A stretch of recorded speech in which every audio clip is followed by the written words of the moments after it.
Vamos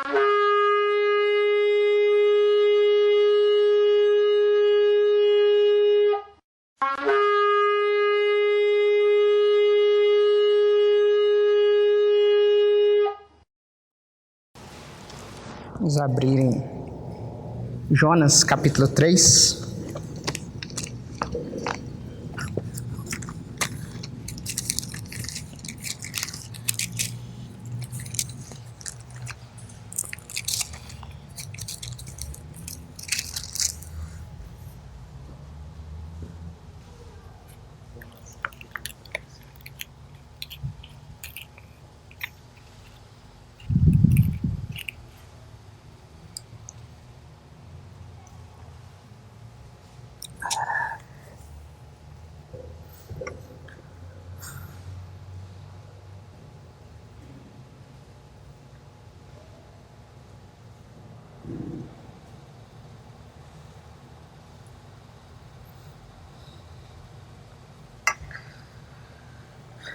Veio a palavra do Senhor, segunda vez, a Jonas, dizendo: Dispõe-te, vai à grande cidade de Nínive, e proclama contra ela a mensagem que eu te digo. Levantou-se Jonas e foi a Nínive, segundo a palavra do Senhor. Ora, Nínive era cidade muito grande diante de Deus, e de 3 dias para percorrê-la. Começou Jonas a percorrer a cidade, caminho de 1 dia, e pregava e dizia: Ainda 40 dias e Nínive será subvertida. Os ninivitas creram em Deus e proclamaram um jejum, e vestiram-se de panos de saco, desde o maior até o menor. Chegou essa notícia ao rei de Nínive. Ele levantou-se do seu trono, tirou de si as vestes reais, cobriu-se de pano de saco e assentou-se sobre a cinza. E fez-se proclamar e divulgar em Nínive por mandado do rei e seus grandes: nem homens, nem animais, nem bois, nem ovelhas provem coisa alguma, nem os levem ao pasto, nem bebam água, mas sejam cobertos de pano de saco, tanto os homens como os animais, e clamarão fortemente a Deus, e se converterão, cada um do seu mau caminho e da violência que há nas suas mãos. Quem sabe se voltará a Deus e se arrependerá, e se apartará do furor da sua ira, de sorte que não pereçamos. Viu Deus que fizeram, o que fizeram, como se converteram do seu mau caminho. E Deus se arrependeu do mal que tinha dito lhes fariam, e não fez. Senhor, te damos graças pela tua palavra e pela tua bondade e misericórdia para conosco.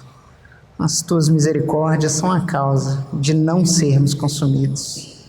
Que essa verdade ela esteja viva, Senhor, e fresca nos nossos corações. Te pedimos que nessa noite o Teu Espírito Santo possa, mais uma vez, ao meditar, Senhor, na Tua palavra, gerar, Senhor, um verdadeiro quebrantamento, um arrependimento, Senhor, nos nossos corações. Nós necessitamos, Senhor, da Tua graça. Nós necessitamos, Senhor, da vida de Cristo Jesus.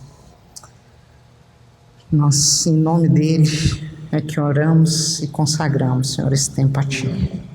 Amém.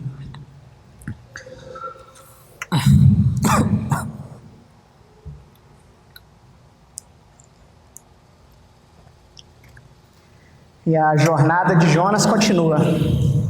Depois de ser vomitado, literalmente, do ventre do peixe. E aí já vai uma primeira lição para a gente. Foi algo até que eu esqueci de dizer. Na verdade, eu não tive tempo de dizer na minha última pregação. Jonas, ele é vomitado do ventre do peixe. Mas só que, então a gente pode pensar nesse momento que ele, ao ser vomitado, Então agora ele já está no seu destino, lá em Nínive, para pregar o arrependimento. Só que tem um problema: não tem praia em Nínive. Não tem praia. Nínive fica muito distante da praia. Até Jonas chegar em Nínive, existe um caminho grande e árduo para ele caminhar. Isso fala muito com a gente, mas muito mesmo. Porque apesar de Deus, e aqui ele diz expressamente, o Espírito Santo nos registra isso, de que Deus agora ele fala por uma segunda vez a Jonas. Deus tem misericórdia de Jonas. Deus dá uma nova oportunidade para Jonas. Mas só que tem um detalhe: o caminho que ele tinha que percorrer até a cidade de Nínive, ele vai ter que percorrer. Ele perdeu tempo. Já era para ele estar muito distante. Já era para ele estar lá perto de Nínive. Mas ele agora é vomitado na praia. Graças a Deus. Porque muitas vezes, homens que perderam vários e vários dias da sua vida, homens que ouviram o Evangelho, ficaram um tempo reunidos, mas só que se diziam, e graças a Deus, lá na velhice, lá já com a idade avançada, eles se arrependem. Isso é uma graça, isso é uma bênção, isso é motivo de alegria, mas só que tem um negócio: e o tempo que eles perderam? E o tempo que ficou para trás? Isso é um encorajamento principalmente para os jovens. Irmãos e irmãs, esse caminho que nós perdemos é um tempo em que nós teremos que experimentar as consequências pelo resto da nossa vida, por esse caminho em que deixamos de andar na presença de Deus. Por exemplo, um homem que adultera, que trai a sua esposa, ele pode ter que conviver com as consequências desse ato o resto da sua vida. Se ele tiver um filho com uma outra mulher, isso sempre voltará a ser um problema na sua vida. E é por isso, jovens, que vale muito a pena entregar o coração totalmente a Deus, o quanto mais cedo. Existe graça, é verdade, existe misericórdia da parte de Deus, para mesmo com consequências ruins, que durante esse tempo de pecado, existe graça para Deus, da parte de Deus, para que mesmo consequências negativas, elas sejam tratadas. Por exemplo, esse exemplo desse homem que traiu a mulher, existe graça para haver uma restauração no casamento. Mas só que a vida vai ser mais difícil. A vida, com certeza, será mais difícil, em virtude de desobediência, em virtude de não escutar a voz e a palavra de Deus. Vale a pena consagrar, assim como Josias, desde novo, se entregar completamente na presença de Deus e obedecer os seus mandamentos. Existem muitos benefícios disso. Existem muitos benefícios que irão ser experimentados ao longo de nossas vidas. E também existe a advertência. Porque aqui nesse caso específico, Deus ele dá uma segunda oportunidade para Jonas. Deus ele vem por mais uma vez. Mas só que nem sempre isso acontece. Nem sempre isso acontece. Existem relatos na Bíblia de homens que não tiveram uma segunda oportunidade. Como por exemplo Moisés. Moisés que desobedeceu a Deus e que não teve uma segunda oportunidade, em virtude da sua desobediência, não entrou na terra prometida. Isso é um alerta para nós. É um alerta para que, desde já, desde agora, desde hoje, haja consagração na nossa vida. E é interessante como que a história vai ocorrendo. Jonas, então, ele tem que atravessar um longo percurso andando. E eu fico imaginando a cena. Jonas vomitado, depois de 3 dias no ventre de um grande peixe. E a gente fica imaginando, né, dentro do nosso estômago, o suco gástrico ali é algo extremamente ácido, que corrói tudo. Imagina Jonas dentro do ventre de um grande peixe. Talvez aquilo ali trouxe um dano na sua vida que nós não conseguimos imaginar.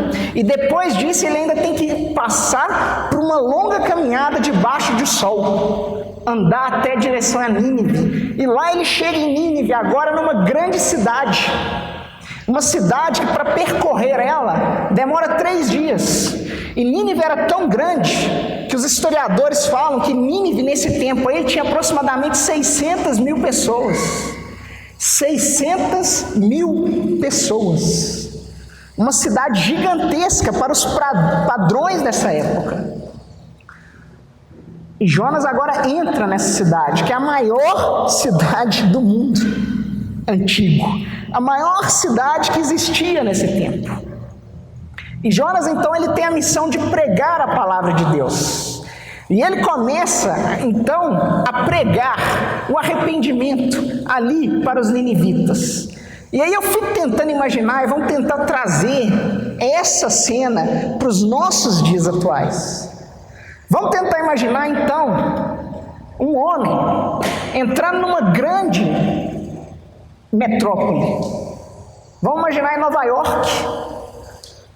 É uma grande cidade dos nossos dias, o poderio financeiro, o poderio econômico, uma cidade respeitada, uma cidade histórica, com muitos anos de existência.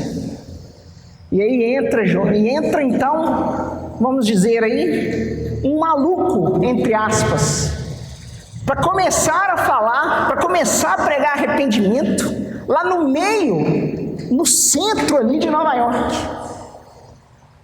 E ele vai lá, se dirige ou então para Times Square, ou então vai lá para Wall Street, que é um grande poderio econômico, e começa a falar essas mesmas palavras aqui de Jonas.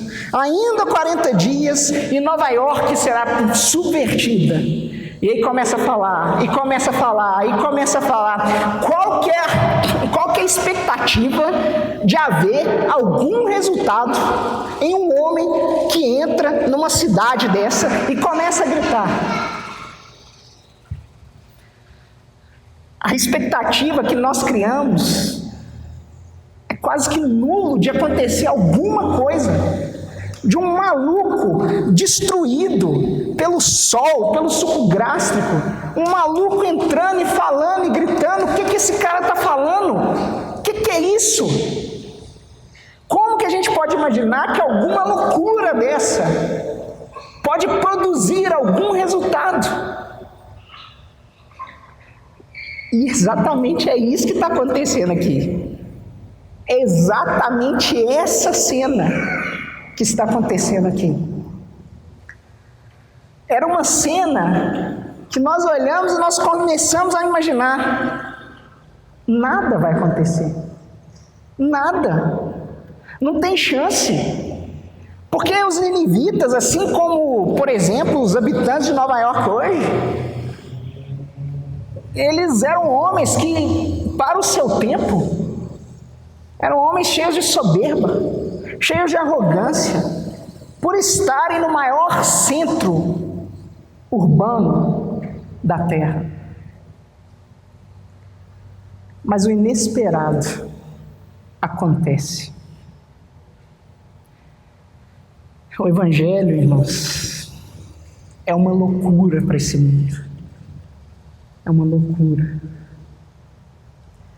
E nós, quando menos esperamos, somos surpreendidos pelo poder de Deus. Os ninivitas ao escutarem essa mensagem, eles se arrependem. Mas não é qualquer arrependimento.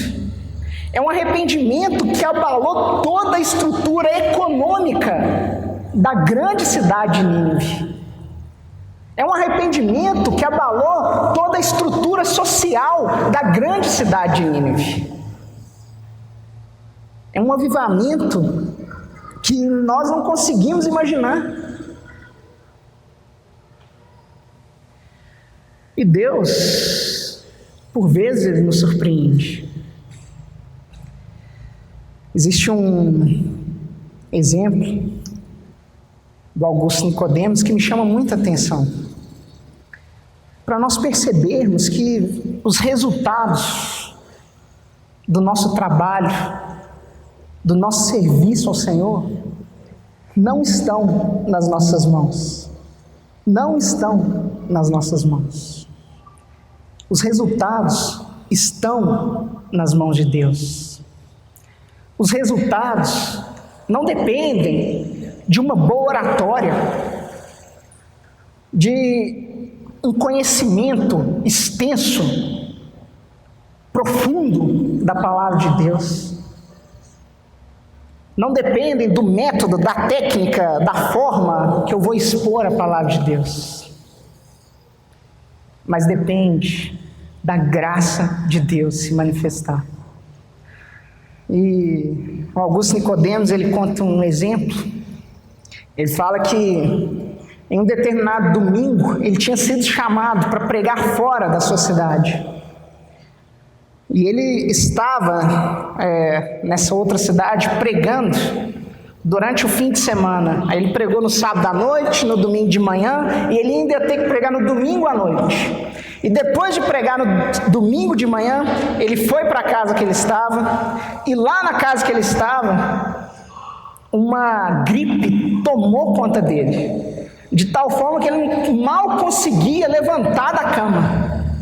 Ele estava totalmente destruído por aquela gripe, a ponto dele chegar a cogitar, ligar para o pastor que comandava a igreja, o local de reunião que eles estavam, para pedir para que ele não pregasse no domingo à noite. E aí as horas foram passando e foi aproximando da hora que ele tinha que pregar, mas ele decidiu: eu vou. Mesmo derrubado, mesmo acabado, e ele foi. E chegando lá no domingo à noite, ele então decidiu pregar a meditação que ele tinha feito de manhã, no seu devocional, na sua leitura diária da Bíblia. E ele tinha lido ali no Sermão do Monte, aquele texto conhecido por todos nós, que fala que antes de você dar a sua oferta, vai e reconcilia com teu irmão, depois você vem e dá a sua oferta. E ele pregou isso, 15 minutos, segundo ele, o pior sermão que ele já tinha proferido na sua vida. Ele falou que depois que ele tinha acabado, ele falou que ele não tinha onde colocar a cabeça, ele falou que queria sair correndo, esconder. E aí, depois que ele acaba de pregar, o pastor lá da reunião ia fazer a saudação final, e aí um homem levanta a mão: pastor, eu quero confessar um pecado. Eu quero confessar que eu tenho falado mal de ti.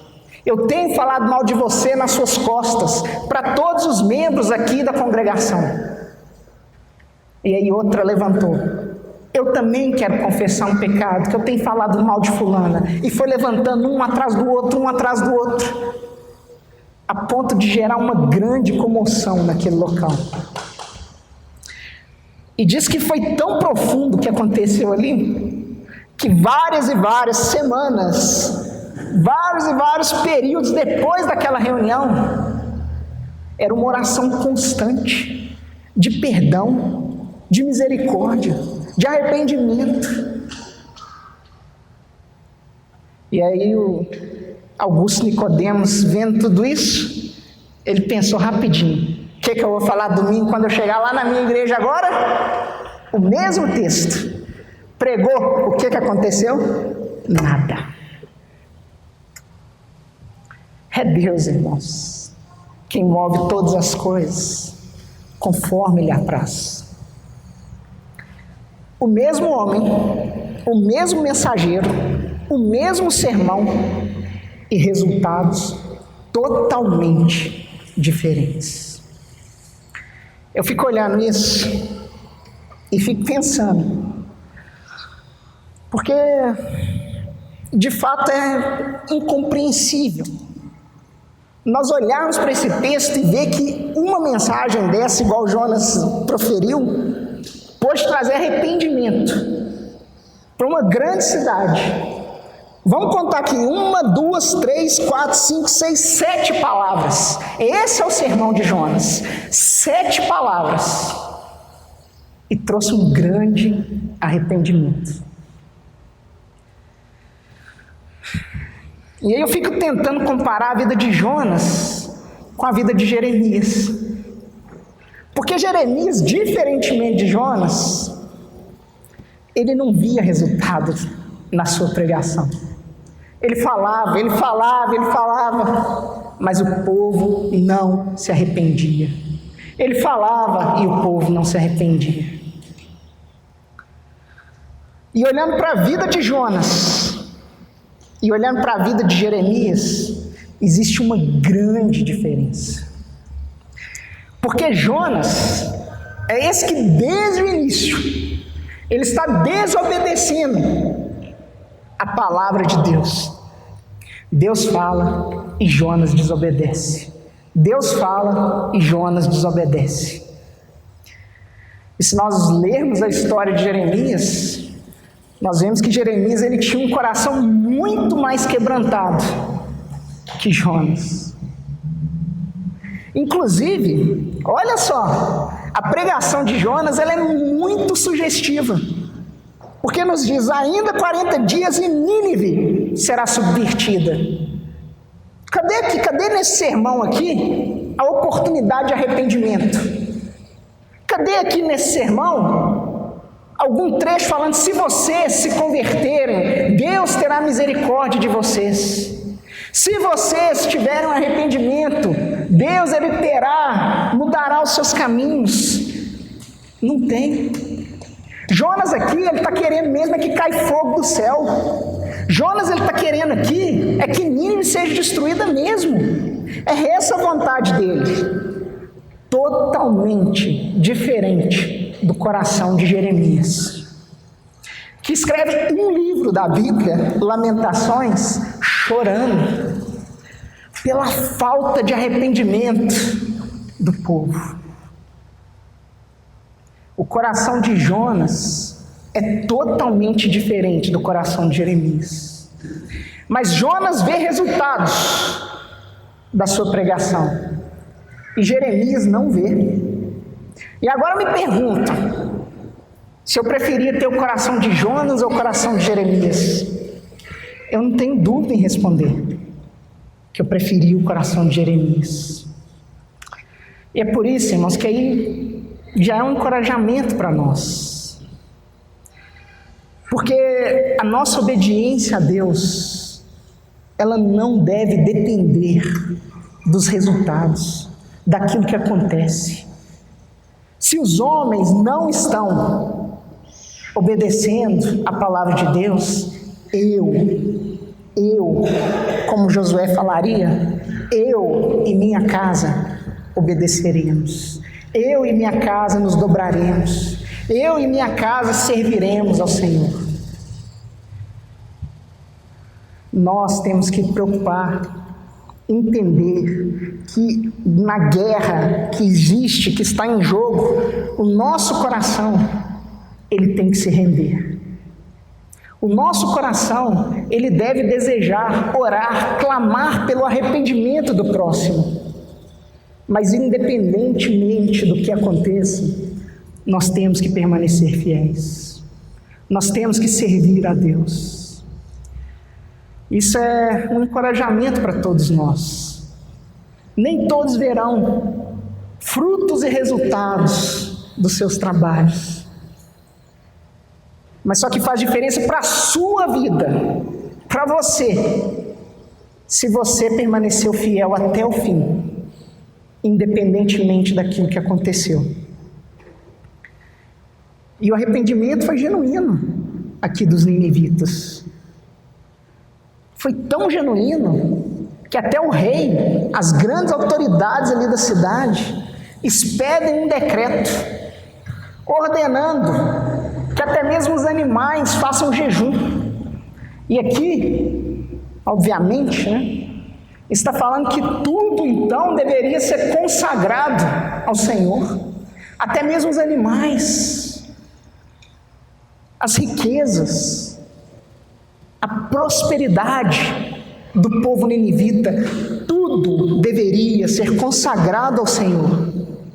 Mas não é só isso, são mais os sinais do pano aí de saco, de cinza, que era uma forma de demonstrar ali no mundo antigo que houve um arrependimento. Mas tudo isso são sinais externos, porque o mais importante não é o jejum, o mais importante não é o pano de saco de cinza, o mais importante é a conversão do coração, que de fato aconteceu. Os homens se converteram, os homens se arrependeram a ponto de depois, muitos anos na frente, o próprio Senhor Jesus usar Nínive como um exemplo de uma geração que se levantará contra aquela geração que estava ali diante do Senhor Jesus, vendo todos os milagres, vendo todos os prodígios, mas com o coração endurecido. Houve aqui, sim, um avivamento ali no povo, entre os ninivitas. Não sabemos quanto tempo durou, não sabemos quanto tempo se estendeu esse avivamento, mas fato é que Deus passeou ali entre os ninivitas. Fato é que verdadeiras conversões aconteceram aqui, nesse tempo. E arrependimento, irmãos, uma marca de um verdadeiro arrependimento é entender a miséria que existe dentro de nós. Isso é marca de um arrependimento genuíno. Isso é marca de uma verdadeira conversão. Um homem que se converte, um homem que se arrepende, é um homem que olha para dentro de si e vê que não existe nenhuma possibilidade de salvação dentro dele. É um homem que consegue enxergar que precisa de um Salvador. É um homem que olha para o Senhor Jesus e fala: "Sê propício a mim". É um homem que entende que o seu coração cogita o mal, que o seu coração deseja o mal, que o seu coração é inclinado para o mal, e clama aos céus pedindo por mudança. Isso, inclusive, são marcas dos verdadeiros avivamentos que aconteceram ao longo da história da humanidade. Por exemplo, um grande avivamento que aconteceu na Coreia do Sul em 1907. Ali já existia uma igreja que já existiam vários convertidos na Coreia do Sul em 1907. Mas havia uma frieza muito grande também. Até que chega esse ano. E durante uma conferência bíblica, os homens olharam para dentro de si e perceberam o ódio que havia em seus corações com relação aos japoneses. Eram duas culturas que se chocavam. E os homens viram que isso não era vontade de Deus, que esse ódio não podia estar ali dentro deles. De certa forma, os coreanos, eles se consideravam superiores aos japoneses. Nós somos uma raça agora superior. Mas houve ali um visitar de Deus naquela nação. E eles conseguiram olhar para si, e mesmo já reunindo todos os domingos, mesmo já indo em reuniões de orações, eles perceberam que eles também necessitavam da misericórdia de Deus. Eles também necessitavam da graça de Deus. Eles também necessitavam que Deus transformasse a vida deles. Um homem que teme a Deus é um homem que tem a coragem de virar e falar: miserável homem que sou. Quem me livrará desse corpo de morte? Graças a Deus por Jesus Cristo. Nós temos que reconhecer, irmãos, que a graça que nos levou até a Cristo no início da nossa vida cristã é a mesma graça que irá nos conduzir até a Cristo no final da nossa história. Nós dependemos da graça hoje, tanto quanto nós tivemos essa dependência no início da nossa vida. É pela graça que nós iremos prosseguir. É pela graça que nós iremos avançar nessa nossa linda caminhada cristã, enxergando cada dia mais a beleza do nosso Senhor. E os ninivitas, eles enxergaram a miséria deles. Enxergaram que eles necessitavam de uma transformação radical e se arrependeram. E é interessante que o texto nos registra que Deus se arrependeu do mal que tinha dito que lhes faria e não fez. Isso é difícil da gente compreender. É muito difícil. Para falar a verdade, é impossível de nós compreendermos isso. Deus se arrepender. Porque é um fato, é uma verdade, que Deus não é homem para que se arrependa. Deus, ele é imutável. Deus, ele é diferente de nós, seres humanos, que precisamos de nos arrepender. Mas por vezes a Bíblia utiliza dessa linguagem. Uma linguagem que é uma linguagem típica de nós seres humanos, para tentar demonstrar um pouco do que acontece no mundo espiritual.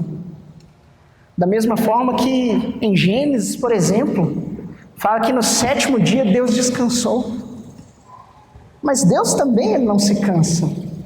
Mas nós temos que entender que ali é uma ideia de que Deus, em verdade, ele estava ali se alegrando com a obra que ele tinha feito.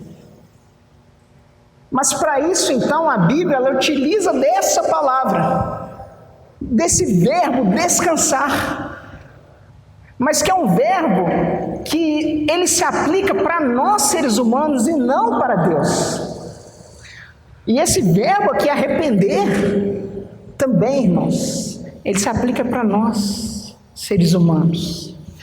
E esse texto aqui, ele diz muito mais do que uma mudança de ideia da parte de Deus. Ele diz muito mais da graça que existe em Deus. E é isso que nós temos que entender. Porque isso aí não é algo que fica muito claro para a gente. É mais ou menos igual a Trindade. Nós sabemos que Deus é constituído por 3 pessoas, mas é o único Deus. 3 é igual a 1. Mas como que nós entendemos isso? Não tem como. Isso foge da nossa compreensão, isso foge da nossa capacidade. E nós também não conseguimos entender Deus em sua plenitude. Isso é impossível para a nossa mente limitada. Isso é impossível para nós, seres humanos. Mas o que é claro aqui nesse texto é que existe graça da parte de Deus para aqueles que se arrependem, para aqueles que decidem, então, mudar de caminho. É isso que esse texto quer nos dizer. É isso que tem que ficar claro para a gente. É que existe graça da parte de Deus. Mas só que também tem que ficar claro que Deus, irmãos, Ele não mudou a conversão dos ninivitas não foi algo que pegou Deus de surpresa, não. Não foi algo, nossa, eu não estava esperando isso, agora eu vou ter que mudar tudo que eu estava pensando. Não foi isso que aconteceu, não. Deus, ele tinha certeza absoluta, porque Ele é aquele que é totalmente onipotente, onipresente, onisciente, conhece todas as coisas. Ele tinha certeza absoluta que a história ia culminar para esse final, dos ninivitas se arrependerem. E é só ler o livro de Jonas com atenção, para nós vermos que Deus, ele forja a história desde o início, para chegar aqui nesse ponto. O arrependimento dos ninivitas não era algo inesperado para Deus, é algo inesperado para a gente, mas para Deus não. Deus, ele sabia bem, e ele forjou todas as coisas, o grande peixe, a tempestade, ele forjou tudo para chegar nesse final aqui, do arrependimento dos ninivitas. Os ninivitas se arrependeram. É tempo de festa, é tempo de alegria. Graças a Deus por isso. Vamos nos alegrar agora, porque aqueles que andavam nos maus caminhos agora se arrependeram. É tempo de festejar, é tempo de alegrar. Será que então vai existir esse sentimento em todo mundo? O que acontece com Jonas? E aí já é o spoiler, já é a prévia do meu próximo compartilhar. É o capítulo 4, versículo 1. Com isso, desgostou-se Jonas extremamente e ficou irado. Era motivo de festa, era motivo de alegria. Mas o crente, aquele que dizia, eu creio, eu temo a Deus, ele não está se alegrando com a vontade de Deus se cumprindo. Ele não está se alegrando com o arrependimento dos pecadores. Isso fala muito com a gente, irmãos. Isso fala muito com todos nós. Porque às vezes a gente pode também não estar entendendo muito bem o que Deus tem falado conosco. A vontade de Deus para as nossas vidas hoje. Às vezes a gente pode estar achando que é uma coisa, está colocando a nossa expectativa, o nosso coração em uma direção. Mas só que a vontade de Deus, ela deseja que o meu coração se incline para uma outra direção que não tem nada a ver com aquilo que o meu coração tem desejado. Deus, ele já tem dito em sua palavra, esse mundo, ele vai de mal a pior, não tem jeito, não tem solução. Esse mundo, esse sistema, ele vai se ruir. Mas aqueles que se voltarem para mim, existe graça para esses. Existe vida para esses. Esses não irão se perder. E aí que tem que estar o nosso coração. Isso tem que mudar toda a nossa vida, toda a nossa agenda, todo o nosso compromisso, os nossos compromissos, a nossa história. É mais ou menos, tentando exemplificar isso, é mais ou menos a história então de um homem que se planeja para ir para as Olimpíadas. E aí vamos tentar imaginar, no início do ano, a gente não tinha a mínima, do ano passado, a gente não tinha a mínima ideia que ia vir uma pandemia. Uma pandemia que iria paralisar todo o sistema mundial. Iria paralisar toda a agenda do mundo. E nós não tínhamos a mínima ideia. Algo inesperado aconteceu. Algo que foge totalmente da compreensão e da capacidade humana. Em janeiro, alguém está se preparando para ir para as Olimpíadas de 2020, que ia acontecer no meio do ano em Tóquio. E um planejamento de uma viagem não é algo simples, não. E aí, nós que viajamos aqui mesmo, dentro aqui do Brasil, a gente sabe o tanto que é penoso, o tanto que é trabalhoso você planejar uma viagem. Você tem que parar seu tempo, você tem que olhar o preço da melhor passagem, você tem que olhar a melhor escala para você viajar, ali é o menor tempo de voo, você tem que planejar o hotel, você tem que planejar os lugares que você vai ir para jantar, você tem que planejar os lugares que você tem que ir para visitar, para conhecer, e tudo isso demanda um tempo que é árduo. E aí fica imaginando então o planejamento para umas Olimpíadas, o tanto que deve ser trabalhoso isso. E aí tem que escolher qual que é o melhor ingresso para eu ficar ali assistindo como espectador, olhando do melhor ângulo os jogos que irão acontecer. É algo árduo, algo trabalhoso. E todo esse planejamento que foi feito em janeiro de 2020, jogado por água abaixo. Não tem Olimpíadas, cancelado, adiado. Esse ano não é possível, por causa da pandemia. E eu fico imaginando, então, esse homem que gastou todo esse tempo se planejando, se esforçando, ele querer relutar. Eu vou para Tóquio. Eu vou para Tóquio. Eu gastei meu tempo. Eu gastei meu esforço, eu gastei minha energia, eu gastei meu dinheiro comprando as passagens, reservando hotel. Eu vou para Tóquio. O que a gente pensa de um sujeito desse? É tolo. É tolo. Como que pode alguém? E o que ele vai ficar fazendo lá? Não vai ter ninguém no país. Nenhum atleta vai lá para Tóquio. E ele se planejou. E ele insiste então na sua loucura. Eu vou para Tóquio. Eu quero ir. Deus, na sua bondade, Ele já falou que esse mundo vai acabar.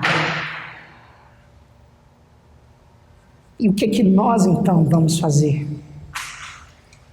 Onde nós iremos gastar os nossos esforços, consagrar o nosso dinheiro? A quem? É para esse sistema que é mau? Irmãos, o que está em jogo é muito mais do que dinheiro, hotel, passagens. O que está em jogo é a eternidade. É isso que está em jogo. E assim como esse homem se planejou para um evento, Deus também está nos convidando para um evento.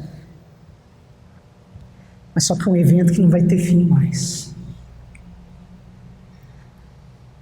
Um evento que não cessa mais.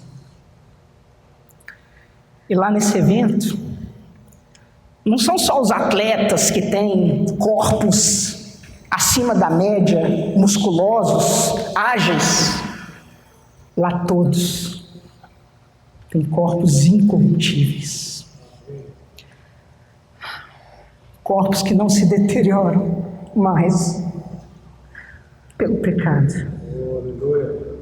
Nesse evento, irmãos, também não precisa de pagar nada. É de graça. Opa, desculpa, me equivoquei. É de graça para a gente, mas custou um alto preço para o nosso Salvador. E Ele convida agora todos nós. E esse é o chamado, para a gente então dobrar os nossos corações, para nos alinharmos cada vez mais à vontade desse Deus eterno. esse Deus que tem chamado pecadores ao arrependimento. Nosso convite, então, é para seguirmos esse chamado e também para anunciarmos para que outros também venham, para que outros também conheçam esse caminho de graça. E que nos alegremos com a salvação dos pecadores. Que venhamos alegrar quando um pecador ele olhar para os seus maus caminhos e ele disser: eu preciso da graça de Deus. Amém.